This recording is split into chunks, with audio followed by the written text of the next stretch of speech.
64 en la ciudad de Paraná. Su número de contacto es 343-422-7101 y podés encontrarlo en Facebook como Instituto de Endocrinología y Metabolismo Paraná, alto nivel dedicado a la salud. Sin más, vamos al próximo bloque. Vamos a hacer un varieté de noticias del mundo mundial. Noticias del mundo mundial.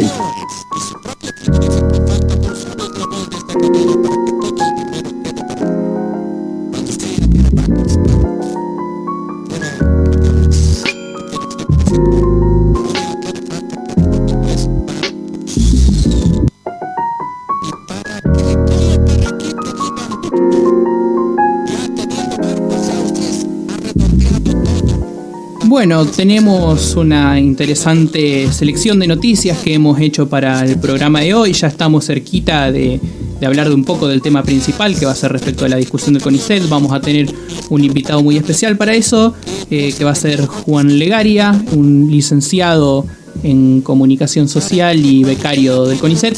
Pero antes, un ratito antes de que llegue la entrevista, vamos a hablar un poco de noticias, de lo que pasa en este mundo tan loco. Y justamente en el día de ayer, 21 de agosto, se celebró el Día de la Futbolista Argentina, que se celebra oficialmente todos los 21 de agosto, en homenaje al plantel que compitió en el Mundial de Fútbol, que no fue oficial, porque bueno, el fútbol femenino todavía no era profesional casi en ningún país en ese momento, 1971, en la que en esa Copa del Mundo Elba Selva, una futbolista, convirtió 4 goles en un triunfo histórico contra Inglaterra en el Estadio Azteca.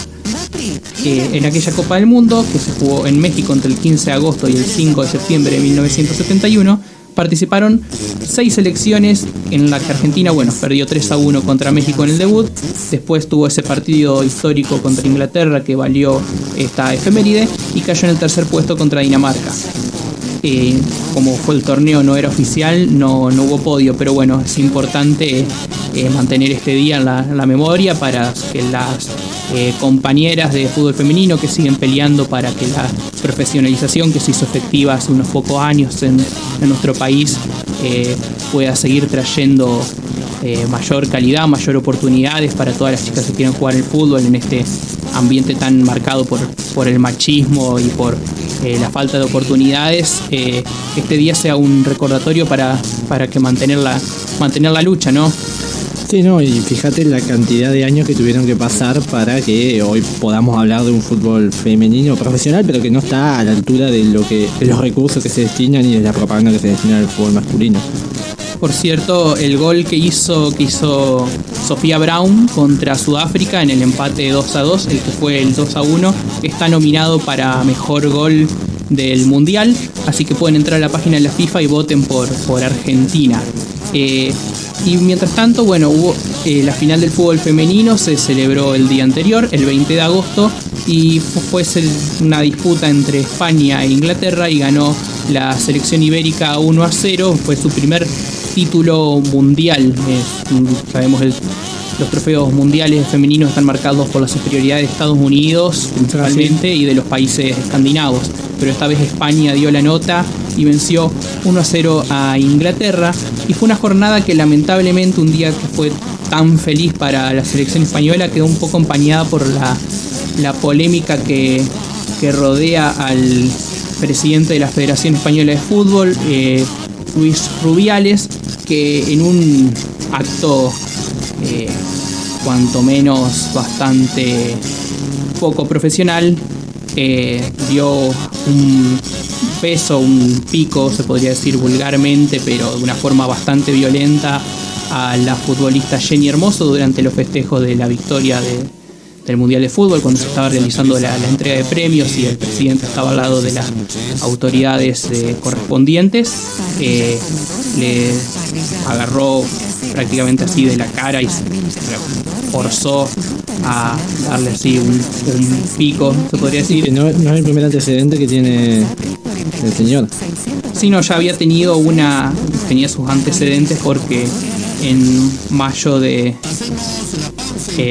septiembre de 2022 había protagonizado un tenso cruce con la jugadora porque 15 futbolistas habían pedido la destitución del DT Jorge Vilda por distintos comportamientos inapropiados y que el presidente no había escuchado los reclamos de las chicas. Y algo curioso que se dio es que cuando las futbolistas se encontraban en el vestuario festejando, viéndolo el vivo del festejo y demás, estaban en un vivo en Instagram durante los festejos y vieron un clip del momento en el que Rubiales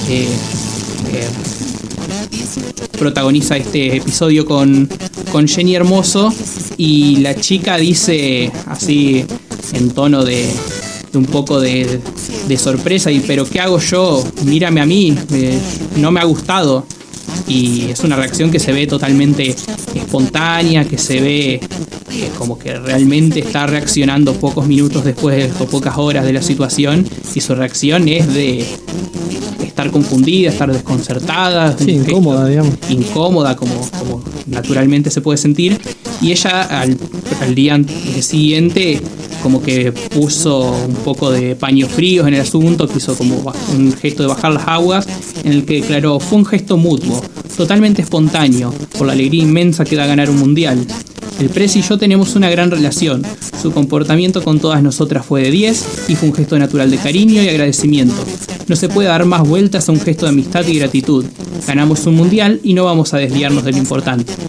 Bueno, esto se ve un poco alejado de esa reacción tan espontánea. Creo que claramente se ve a priori como una especie de bajada de línea o una llamada a bajar los aguas después del escándalo. Sí, y es la repercusión que trajo. Claro, eso, como para tratar de dejar un poco calmado. Y lejos de culparla a Jenny Hermoso, que está en su derecho, aparte, nadie más que ella sabe cómo se sintió. También hay que tener en ese que, momento. al fin y al cabo, sigue siendo un ámbito laboral. Pero eso, es un ámbito laboral. El hombre tiene una responsabilidad como presidente de la Federación Española de Fútbol, y en un acto en el que está millones de personas observando a todo el mundo, es la final de fútbol femenino, la final del deporte más popular del mundo, que se está realizando en un estadio lleno, televisado por millones de personas. Es un acto poco profesional cuanto menos, y aberrante en el peor de los casos. Pero bueno, quedará en la Federación Española y en el propio Luis Rubiales decidir qué hacer con esto.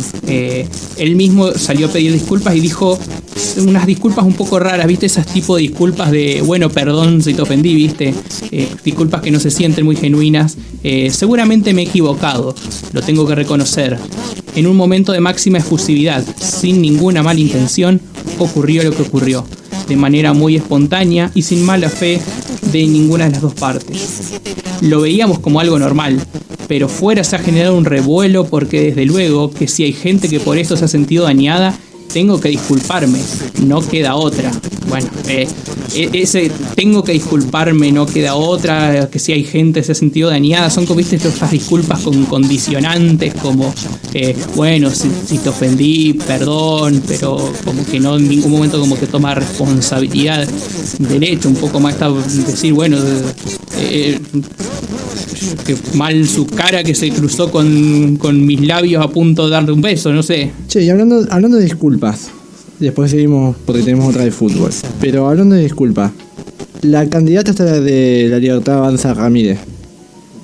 ¿Se sabe algo más del tema o no? Lo único que escuché que dijo, como para poner un poco en contexto, contextualizamos, digamos, o sea, una candidata de General Ramírez, La Libertad Avanza, del partido Libertad Avanza, hizo una declaración, la verdad, bastante lamentable. Sí, reivindicó abiertamente la dictadura. Sí, dijo que como que tanto dicen que Alfonsín y los 40 años de democracia, ¿por qué no fue un año de democracia y 40 más de dictadura? Que no había planes sociales, que no había droga en la calle, que son cosas que te podés encontrar capaz en un meme de Facebook. Ojo que igual aclaró, perdón si ofendo. Sí, no, al final encima se dio el decoro de comentar pero sin ánimos de ofender, como bueno, acabas de justificar el terrorismo de Estado, pero sin ofender, nada. Bueno, 40 años de democracia. Esperemos que se retracte de lo que dijo por lo menos. Y yo, según lo que vi, ella hizo una disculpa muy parecida a la de Luis Rubiales, de decir, si ofendí a alguien pido perdón, no lo dije con mala intención, solo que pienso que con los milicos en la calle no había tanta droga, no había tanta delincuencia. Bueno, señora, asesinaban personas por pensar distinto, de forma clandestina, secuestraban bebés, tiraban a personas desde aviones al mar solamente por pensar distinto, así que bueno, no sé si eso le compensa un poco esa falsa, o no sé, esa utopía de país sin delincuencia, que dudo que haya sido tal tampoco, porque bueno, la delincuencia misma la estaba cometiendo el Estado, así que si de ahí se empieza, imaginémonos el resto de la sociedad. Bueno, y hablando un poco de ya las noticias políticas, hubo elecciones en Ecuador que tienen como, digamos, un balotaje entre lo que sería la candidata del correísmo, Luisa González, de Revolución Ciudadana, y al candidato de una alianza de centro-derecha que se llama Daniel Noboa. Pero más allá de la segunda vuelta, que es algo dentro de todo normal, cabe destacar que las tensiones que se viven en Ecuador son bastante complicadas luego de que asesinaran a uno de los candidatos a presidente, Fernando Villavicencio, en algo que todavía se está investigando, sobre todo porque uno de los que era señalado como responsable murió mientras los iban a buscar, murió en un tiroteo con la policía. Y en este contexto se está llevando a cabo se va a llevar a cabo, mejor dicho, un balotaje entre Revolución Ciudadana, que es el nuevo partido de lo que sería Rafael Correa, de lo que fue Alianza País en su momento, y un candidato que, digamos, viene del palo empresarial. Hay que aclarar que en Ecuador Correa no solo está proscrito, sino que aparte, digamos, tiene una causa que ha sido denunciada por organismos de derechos humanos, en la que si Correa entra a Ecuador, cae preso al toque. Claro, como...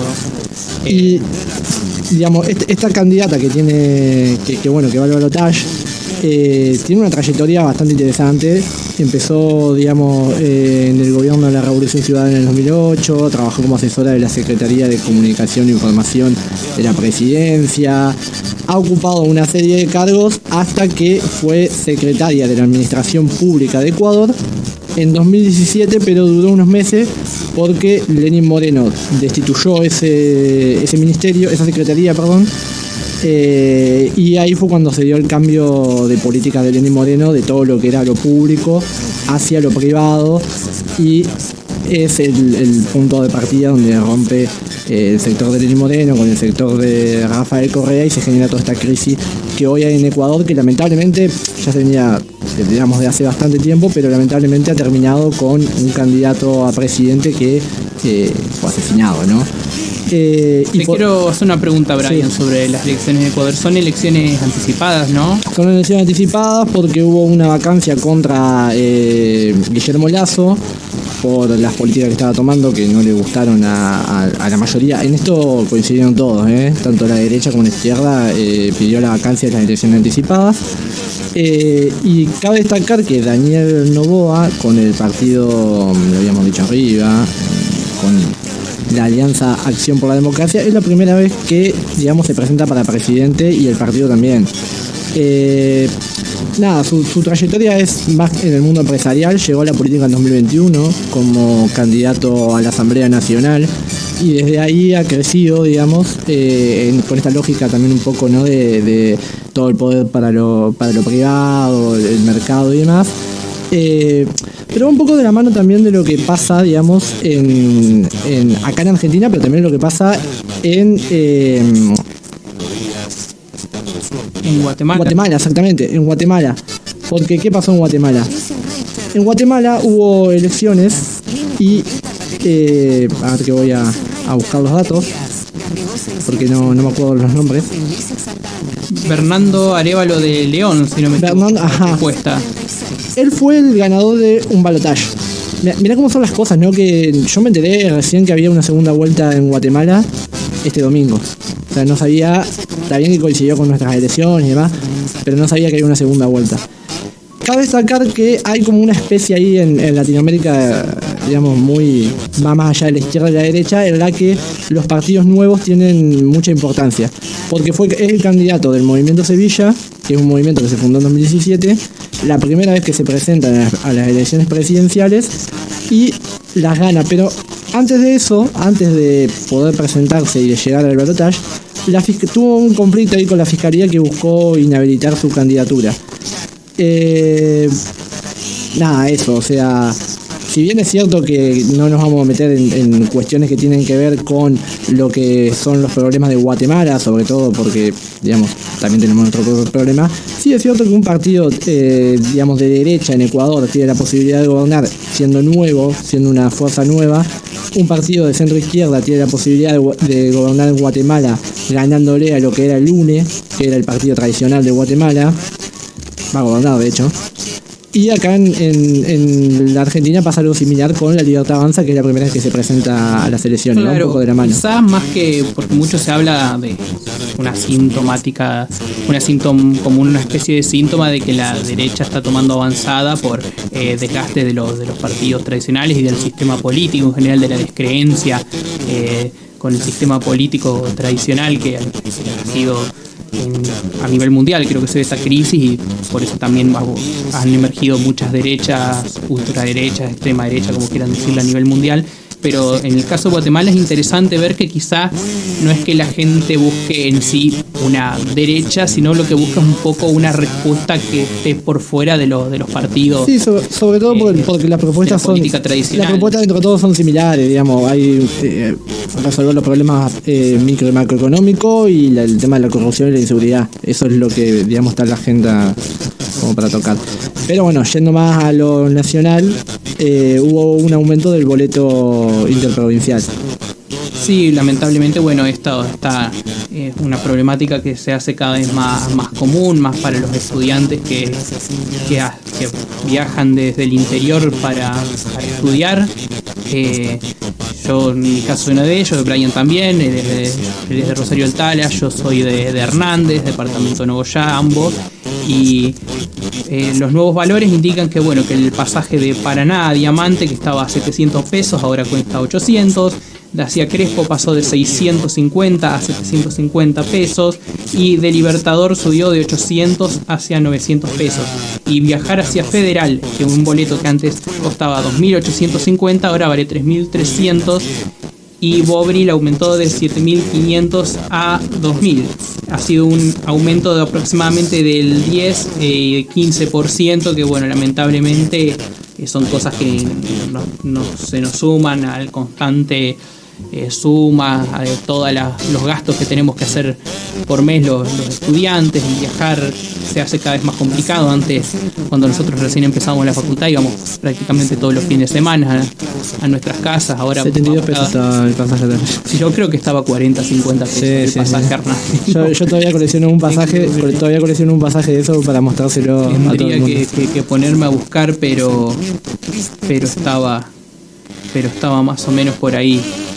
Así que lamentablemente son problemáticas que nos lleva un poco a poner en tela de juicio qué es lo que queremos para los próximos 4 años, de exigirle al candidato que efectivamente sea el presidente, que se cargue de llevar las riendas del país, que se nos sea más fácil a los estudiantes, que tengamos alternativas accesibles a la hora de viajar, que haya beneficios, como en su momento, no sé si se sigue utilizando esto de presentar el certificado de alumno regular para que haya descuento. La verdad no sé si habría que averiguar, pero los estudiantes que somos del interior se necesita este tipo de ayudas y de respuestas políticas, que no sean solamente los aumentos. Uno entiende el momento que está pasando, lo que pasó